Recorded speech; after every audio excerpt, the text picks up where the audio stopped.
Hello friends, good morning Odisha. आज सकाळ बहुत गुड़े गुरुत्वपूर्ण खबर आसी जो खबर गुड़ी को आपण मैंने जाना निहाती दरकार। तेबे आसतु जाने कौन से गुरुत्वपूर्ण खबर गुड़िक।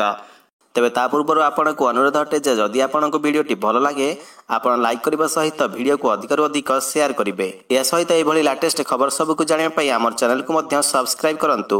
तेबे आसतु आरंभ करबा आज खबर अभियान। ते प्रथम बड़ खबरटी होछि आसिला सबुठु भल खबर। खूब शीघ्र 3000 टंका बढ़िबो भत्ता टंका, सूचना देले मंत्री नित्यानंद गंड। राज्य नुआ मुख्यमंत्री दायित्व नेबा परठारु राज्यवासी को गोटिए पर गोटिए उपहार देउछंती मोहन सरकार। एही क्रम रे आज राज्यवासी भत्ता प्रसंग रे एक बड़ घोषणा करा जायछि। खूब शीघ्र विभिन्न वर्गों को दिया जाउतिबा भत्ता टंका 3000 टंका को वृद्धि करा जिवो। से नै प्रस्तुति चलीछि बोली सामाजिक सशक्तिकरण मंत्री नित्यानंद गंड घोषणा करिसंती। तेबे आहुरी मध्य एनै राज्य अर्थ विभाग सहित विस्तृत आलोचना परे कार्यकारी करा जिवो। विभिन्न वर्गर योग्य हिताधिकारी मानकु सरकारी योजना अधीन रे भत्ता जोगाई देउछंती राज्य सरकार। तेबे केउ वर्गर भत्ता बढ़ा जिवो से नै कोनोसी निर्दिष्ट सूचना मिली पारि नाही। वार्धक्य भत्ता, विधवा भत्ता और दिव्यांग भत्ता किंबा कलाकार भत्ता भली वर्ग उपरे गुरुत्व दिया जाई पारे। तेबे निर्वाचन पूर्व बीजेपी भत्ता वृद्धि करने को प्रतिश्रुति देइथिला। विस्तृत आलोचना परे केउ वर्गर लोकमानकर भत्ता टंका बढ़िबो से नै स्पष्ट हेबो। परवर्ती खबरटी होछि मो बस नाम होई पारे परिवर्तन, 400 को बढ़िबो बस संख्या, सूचना देले मंत्री।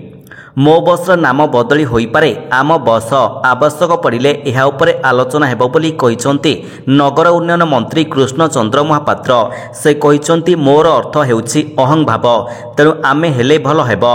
मो बस सेवा लोक मानकु सुविधा जोगाउथिबा बेले एहा चालू रहिबो। आवश्यक पड़िले बस संख्या बढ़ी जिवो बोली विभागीय मंत्री कहिसंती। तेबे आगकु प्रधानमंत्री ई बस योजना रे ओडिसा को 400 बस आसीबाकु रहितबा बेले भुवनेश्वर, कटक समेत राज्यर अन्यान्य स्थान रे मध्य एई बस चलाचल करिबो बोली मंत्री सूचना दैछंती। परवर्ती खबरटी हेउछि जुलाई 12 तारिख पर्यंत बढ़िला दिल्ली मुख्यमंत्री अरविंद केजरीवाल को न्यायिक हेफाजत। दिल्ली मुख्यमंत्री अरविंद केजरीवाल को न्यायिक हेफाजत जुलाई 12 तारिख पर्यंत वृद्धि कर जायछि। बुधवार दिन दिल्लीर राउस एवेन्यू कोर्ट न्यायिक हेफाजतर अवधि को वृद्धि करिसंती। अबकारी नीति मामला रे 21 मार्च 2024 रे ईडी तांको गिरफ करिथिला। या सहित मुख्यमंत्री केजरीवाल को आवेदन उपरे कोर्ट तांकर निष्पत्ति को संरक्षित रखिसंती, जेउथिरे से दाबी करिथिले जे मेडिकल बोर्डर परामर्श समय वीडियो कॉन्फ्रेंसिंग माध्यम रे तांकर पत्नी उपस्थित रहिबा पई अनुमति दिया जाऊ। तेबे जुलाई 6 तारिख रे कोर्ट एहार निष्पत्ति नेबे। परवर्ती खबरटी हेउछि जुलाई 20 तारिखरु पैलेस ऑन व्हील्स रे बाहाघर ट्रावेल कंपनी सहित चुक्तिनामा स्वाक्षर। भारतर विलासबहुल ट्रेन मध्यरु द पैलेस ऑन व्हील्स अन्यतम। भारतीय रेलवाई पक्षरु राजस्थान पर्यटन विकास निगम सहित मिसी 1982 रे ए ट्रेन रो शुभारंभ करा जायथिला। तेबे राजस्थान रे पर्यटन विस्तार को प्रोत्साहित करिबा रहिथिला एहार उद्देश्य। वर्तमान ट्रेन रे विवाह और अन्य उत्सव को आयोजित हेबाकु जाउछि। चैत मास 20 तारिखरु से व्यवस्था आरंभ हेबो। सेथिलागि एक ट्रावेल कंपनी सहित चुक्तिनामा स्वाक्षरित होइछि। अद्यावधि चलंता ट्रेन रे विवाह केबे होई नाही, तेणु यह नव विवाहित दंपति मानकु एक नियारा अनुभव देव बोली कहा जाउछि। पैलेस ऑन व्हील्स मध्यम यात्री राजस्थान ऐतिहासिक और प्रसिद्ध पर्यटन स्थल जेपरिकी जयपुर, सवाई मेधपुर, चित्तौड़गढ़, जोधपुर, जैसलमेर और भरतपुर प्रभृति देखि परिबे। तबे यह मध्य आग्रा और नुआ दिल्लीर किछि स्थान भ्रमण कराई थाए। परवर्ती खबरटी हेउछि आईसीसी टी20 ranking, Hardik Pandya number 1 allrounder, बदलिला top 10 तालिका। टी20 विश्वकप 2024 सरिबा परे आईसीसी तरफरु टी20 रैंकिंग तालिका प्रकाश पाइछि। एथिरे भारतीय टीम रो स्टार खिलाड़ी हार्दिक पांड्या इतिहास रचिछंती। टी20 ऑलराउंडर रैंकिंग रे शीर्ष स्थान रे पहुंचिछंती पांड्या। हार्दिक पांड्या एवं श्रीलंकार हसरंगा को रेटिंग समान रहिछि, किंतु हार्दिक पांड्या को नंबर 1 रहिछंती। पांड्या पूर्वरु अन्य कोनोसी खिलाड़ी आईसीसी टी20 ऑलराउंडर रैंकिंग रो 1 नंबर होई पारि नथिले। टी20 विश्वकप रे भल प्रदर्शन पई तांकु ए स्थान मिलिछि। टी20 ऑलराउंडर रैंकिंग रे 222 रेटिंग सहित हार्दिक पांड्या 1 नंबर होइछंती। परवर्ती खबरटी हेउछि सुनीता विलियम्स पई महाकाश विपदपूर्ण, बेसी दिन रहिले बढ़ी पारे स्वास्थ्यगत समस्या। ସୁନିତା ୱିଲିୟମ୍ସ ତାଙ୍କର ସାଥୀ ବରି ୱିଲମୋରଙ୍କ ସହିତ ମହାକାଶରେ ଫସି ରହିଛନ୍ତି। ଆରମ୍ଭରୁ ତାଙ୍କର ମିଶନ ମାତ୍ର 8 ଦିନ ରହିଥିଲା, କିନ୍ତୁ ମହାକାଶଯାନରେ ଯାନ୍ତ୍ରିକ ତ୍ରୁଟି ହେତୁ ସେ ଏପର୍ଯ୍ୟନ୍ତ ମହାକାଶରୁ ଫେରି ପାରିନାହାନ୍ତି। ଏହି ଯାତ୍ରା ଜୁନ୍ 5 ତାରିଖରେ ବୋଇଂ ଷ୍ଟାରଲାଇନରେ ଭାରତୀୟ ବଂଶୋଦ୍ଭବ ମହାକାଶଚାରୀ ସୁନିତା ୱିଲିୟମ୍ସଙ୍କ ପ୍ରଥମ ଉଡ଼ାଣ ସହିତ ଆରମ୍ଭ ହୋଇଥିଲା, କିନ୍ତୁ ଷ୍ଟାର ଲାଇନରେ ହିଲିୟମ ଲିକ୍ ଏବଂ ଥ୍ରଷ୍ଟରରେ ତ୍ରୁଟି ଯୋଗୁଁ ରିଟର୍ଣ୍ଣ ମିଶନକୁ ବନ୍ଦ କରିବାକୁ ପଡ଼ିଥିଲା।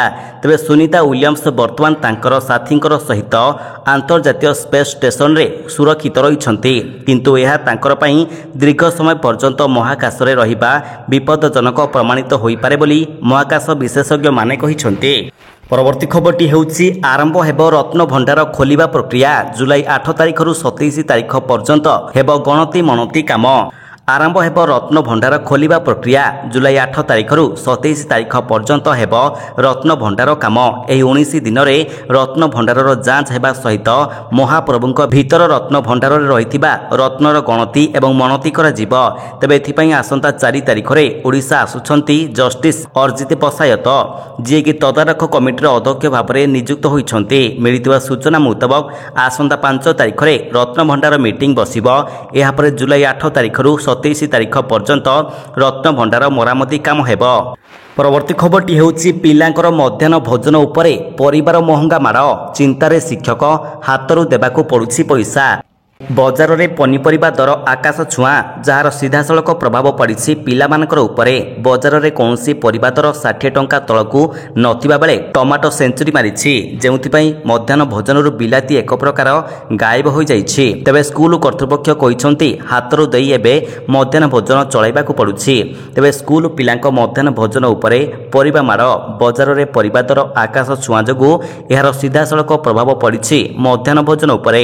ବଜାରରୁ ଆଳୁ ଦର 35 ଟଙ୍କା, ପିଆଜ 45, ବାଇଗଣ 60, ଟମାଟୋ 100 ଟଙ୍କା ହୋଇଥିବାରୁ କେମିତି ମଧ୍ୟାହ୍ନ ଭୋଜନ ପ୍ରସ୍ତୁତ ହେବ ତାକୁ ନେଇ ଚିନ୍ତାରେ ଶିକ୍ଷକ ଶିକ୍ଷୟିତ୍ରୀ। ତେଣୁ ପନିପରିବା ବଦଳରେ କେତେବେଳେ ସ୍କୁଲରେ କେବଳ ଆଳୁ ଓ କଖାରୁ ପକାଇ ଡାଲମା କରି ପିଲାମାନଙ୍କୁ ଦେଉଛନ୍ତି ଶିକ୍ଷକ ଶିକ୍ଷୟିତ୍ରୀ। ପରବର୍ତ୍ତୀ ଖବରଟି ହେଉଛି ମନ୍ତ୍ରୀଙ୍କର କଡ଼ା ନିର୍ଦ୍ଦେଶ।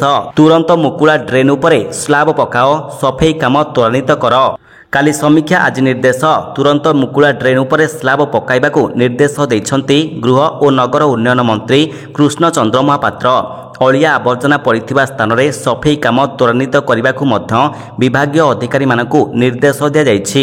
ଗତକାଲି ପୁରୀ ଯାଇ ବିଭିନ୍ନ ଡ୍ରେନ୍ ଗୁଡ଼ିକର ସ୍ଥିତି ସମୀକ୍ଷା କରିବା ପରେ ଆଜି କଡ଼ା ନିର୍ଦ୍ଦେଶ ଦେଇଛନ୍ତି ବିଭାଗୀୟ ମନ୍ତ୍ରୀ। ଭୁବନେଶ୍ୱର ଯେଉଁ ଜାଗାରେ ଏଭଳି ସ୍ଥିତି ରହିଥିବ ତୁରନ୍ତ କାର୍ଯ୍ୟ କରିବାକୁ ନିର୍ଦ୍ଦେଶ ଦିଆଯାଇଥିବା କହିଛନ୍ତି ମନ୍ତ୍ରୀ କୃଷ୍ଣଚନ୍ଦ୍ର ମହାପାତ୍ର। ପରବର୍ତ୍ତୀ ଖବରଟି ହେଉଛି ବାଜି ମାରିନେଲା ଅକ୍ଷୟ କୁମାରଙ୍କ ସର୍ଫିରା, ଏମିତି ପଛରେ ପକାଇଲା କଳ୍କି 2898 ଏଡିକୁ। ଅକ୍ଷୟ କୁମାରଙ୍କ ଆଗାମୀ ଫିଲ୍ମ ସର୍ଫିରା ଇଣ୍ଟରନେଟ୍ରେ ଝଡ଼ ସୃଷ୍ଟି କରିଛି। ଏହାର ଟ୍ରେଲର 2024ରେ ଦେଖାଯାଇଥିବା ସର୍ବାଧିକ ହିନ୍ଦୀ ଚଳଚ୍ଚିତ୍ର ଟ୍ରେଲରରେ ପରିଣତ ହୋଇଛି। ଏହି ମାମଲାରେ କଳ୍କି 2898 ଏଡିକୁ ମଧ୍ୟ ପଛରେ ପକାଇ ଦେଇଛି। ଏହି ଜବରଦସ୍ତ ପ୍ରତିକ୍ରିୟାର କାରଣ ହେଉଛି ଫିଲ୍ମର ଜବରଦସ୍ତ କଣ୍ଟେଣ୍ଟ। ଏପରିକି ଲୋକମାନେ ଏବେ ଅକ୍ଷୟଙ୍କୁ କଣ୍ଟେଣ୍ଟ କୁମାର ବୋଲି ସମ୍ବୋଧନ କରୁଛନ୍ତି। ଏହି ଫିଲ୍ମର ଗୀତ ମାର ଉଡ଼ି ଏବଂ ଖୁଦାୟା ଏବେ ସୋସିଆଲ ମିଡ଼ିଆରେ ହଙ୍ଗାମା ସୃଷ୍ଟି କରିଛି ଏବଂ ଟ୍ରେଲର 2024 ମସିହାରେ ୟୁଟ୍ୟୁବ ରେକର୍ଡ ଭାଙ୍ଗିଛି। ପରବର୍ତ୍ତୀ ଖବରଟି ହେଉଛି ରାଜ୍ୟରେ 5 ଦିନ ହାଲୁକାରୁ ମଧ୍ୟମ ବର୍ଷାର ସମ୍ଭାବନା। ରାଜ୍ୟରେ 5 ଦିନ ହାଲୁକାରୁ ମଧ୍ୟମ ଧରଣର ବର୍ଷା ହେବ।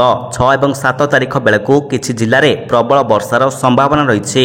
ଏନେଇ ସୂଚନା ଦେଇଛନ୍ତି ପାଣିପାଗ କେନ୍ଦ୍ର ନିର୍ଦ୍ଦେଶିକା ମନୋରମା ମହାନ୍ତି। ଉତ୍ତର ବାଂଲାଦେଶ ଏବଂ ପାର୍ଶ୍ୱବର୍ତ୍ତୀ ଅଞ୍ଚଳରେ ଘୂର୍ଣ୍ଣିବଳୟ ସକ୍ରିୟ ରହିଛି।